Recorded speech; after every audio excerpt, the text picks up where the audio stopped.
Olá pessoal, tudo bem com vocês? Hoje vamos falar sobre a Era Vargas, conhecer um pouco do que foi a Era Vargas, falando das fases, características, os pontos importantes, o Plano Cohen, por exemplo, e os pontos negativos do governo de Vargas. Então, em um breve resumo para que vocês entendam quem foi Vargas. Bom, o que foi a Era Vargas? A Era Vargas é o nome do período em que Getúlio Vargas foi o governante do Brasil por 15 anos, sim, 15 anos, de forma contínua entre 1930 e 1945.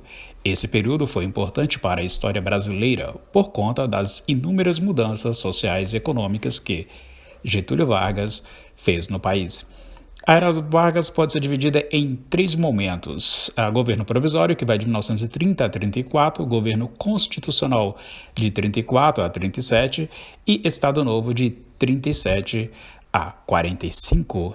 Eis então agora as características do governo de Vargas. Vamos lá então. Centralização do poder, política trabalhista, propaganda política, capacidade de negociação. Centralização do poder. Vargas tomou medidas para enfraquecer o legislativo e reforçar os poderes do executivo. Essa característica ficou evidente durante a ditadura do Estado Novo. Política trabalhista. Vargas atuou de maneira consistente no sentido de ampliar os benefícios trabalhistas, criou o Ministério do Trabalho, por exemplo, e concedeu direitos aos trabalhadores. Era uma forma de reforçar seu poder aproximando-se das massas. Propaganda política. O uso da propaganda como forma de ressaltar a qualidade de seu governo foi uma marcante durante a Era Vargas e que também ficou evidente durante o Estado Novo. A capacidade de negociação política de Vargas não surgiu do nada, mas foi sendo construída e aprimorada ao longo de sua vida política. Vargas tinha uma grande capacidade de conciliar grupos opostos em seu governo, como aconteceu em 1930, quando oligarquias, dissidentes e tenentistas estavam no mesmo grupo apoiando Getúlio Vargas.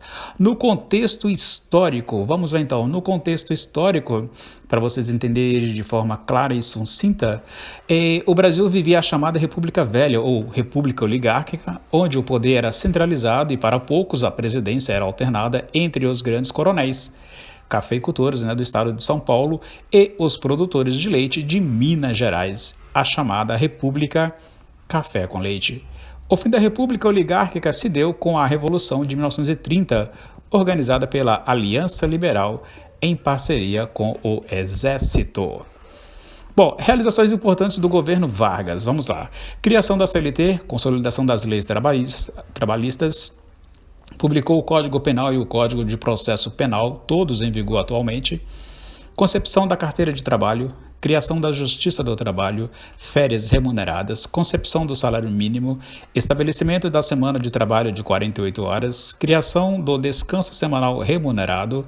Vargas também fez fortes investimentos nas áreas de infraestrutura, por exemplo, criação da Companhia Siderúrgica Nacional, CSN, que fica em Volta Redonda, concepção da Campanha ou da Companhia Vale do Rio Doce, elaboração da hidrelétrica do Vale do São Francisco e, em 1938, foi criado o Instituto Brasileiro de Geografia e Estatística, ou seja, o IBGE.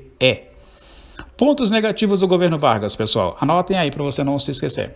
Ditadura Vargas chegou ao poder em 1930 com um golpe de Estado em 1937, instaurou uma ditadura suprimindo direitos. Simpatia pelo fascismo, Vargas era admirador de Hitler e Mussolini, apenas entrou na Segunda Guerra Mundial ao lado dos aliados devido à dependência econômica dos Estados Unidos. Controle dos sindicatos. Vargas controlava os sindicatos praticando políticas populistas. Censura. Vargas criou o DIP, órgão responsável pela censura de jornais e audiovisuais. Violação aos direitos humanos. Vargas perseguiu aqueles que não concordavam com sua política, torturando, aprisionando e matando. E o caso de Graciliano Ramos, Olga Benário e Luiz Carlos Prestes. Se gostou desse resumo, já deixa um like aí, inscreva-se no canal porque é de graça e não paga nada. O Plano Cohen, para você entender e fechar esta videoaula de hoje. O Plano Cohen foi um documento supostamente elaborado por comunistas nacionais e estrangeiros. Esse documento consistia em quê? Em uma série de greves, protestos, vandalismo e ataques a governantes que tinham como principal objetivo derrubar Getúlio Vargas do poder. Após o fechamento do Congresso Nacional, Vargas impôs uma nova Constituição ao Brasil, conhecida posteriormente como Polaca, por ter sido inspirada na Constituição da Polônia, de tendência fascista. O golpe de Vargas, organizando junto aos militares, teve o apoio da maior parte da sociedade brasileira. Isso aconteceu porque, desde o final de 1935, o governo reforçava a propaganda anticomunista, estarrecendo a classe média. Na verdade, o principal objetivo era fazer com que a sociedade apoiasse a centralização do poder que se desencadearia. A partir do anúncio do Estado Novo, em novembro de 1937, Vargas impôs a censura aos meios de comunicação, reprimiu a atividade política e perseguiu e prendeu seus inimigos políticos. Ele também adotou a medida econômica nacionalizante e deu continuidade à sua política trabalhista.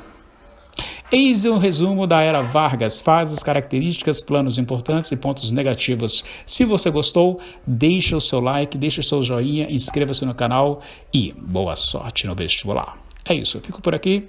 Professor Oswaldo, uma aula por dia, escola online ao seu lado, sempre.